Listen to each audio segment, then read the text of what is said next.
दोस्तों नमस्कार प्रणाम। आप सभी का फिर से स्वागत है हमारे YouTube चैनल लक्ष्मी स्टोरी में। दोस्तों ज़रूरतमंद की मदद तो सभी करते हैं और सभी ने की भी होगी। किसी ज़रूरतमंद की मदद करना अच्छी बात है, लेकिन इस कहानी में जिस तरीके से मदद की गई है वो तरीका बहुत ही अच्छा और दिल को छू लेने वाला है। तो चलिए इस कहानी के माध्यम से जानते हैं कौन सा है वह मदद करने का तरीका। दोस्तों एक लड़का था, वह पैदल किसी रास्ते से जा रहा था। उस लड़के ने देखा कि सामने वाले बिजली के खंभे पर कागज़ की पर्ची चिपकी पड़ी है और उस पर्ची में कुछ लिखा हुआ है। वो लड़का थोड़ा नज़दीक जाकर पर्ची में क्या लिखा है वो देखने लगा। उस कागज़ की पर्ची में लिखा था, कल इस रास्ते से गुजरते वक्त मेरे 100 रुपये कहीं गिर गए थे। मैंने ढूंढने की बहुत कोशिश की लेकिन वो मुझे नहीं मिले। कृपया इस रास्ते पर कहीं भी किसी को भी मेरे 100 रुपये मिले तो इस पते पर पहुंचा देना। पर्ची में उसका एड्रेस भी लिखा हुआ था। लड़के को ये पर्ची पढ़कर उस एड्रेस पे जाने का मन करने लगा। वो लड़का उस एड्रेस पे जाने के लिए आगे बढ़ने लगा। उस एड्रेस पे जाकर लड़के ने देखा कि वहाँ पर एक झोपड़ी है।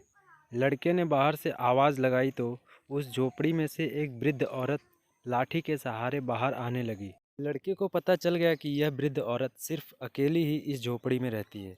वो लड़के ने उस वृद्ध औरत से कहा कि माँ जी, आपके जो 100 रुपये गिर गए थे वो मुझे मिले हैं, ये रहे आपके 100 रुपये। उस लड़के की बात सुनकर वो वृद्ध औरत रोने लगती है और कहती है कि बेटा, अब तक करीब 15-20 लोग मुझे 100 रुपये देकर जा चुके हैं।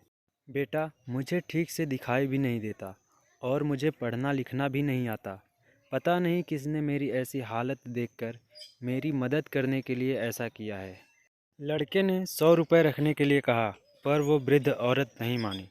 लड़के के बहुत आग्रह करने के बाद आखिर में वो वृद्ध औरत मान जाती है, लेकिन वो उस लड़के से कहती है कि बेटा, तुम जाते वक्त वो पर्ची वहाँ से फाड़ कर फेंक देना।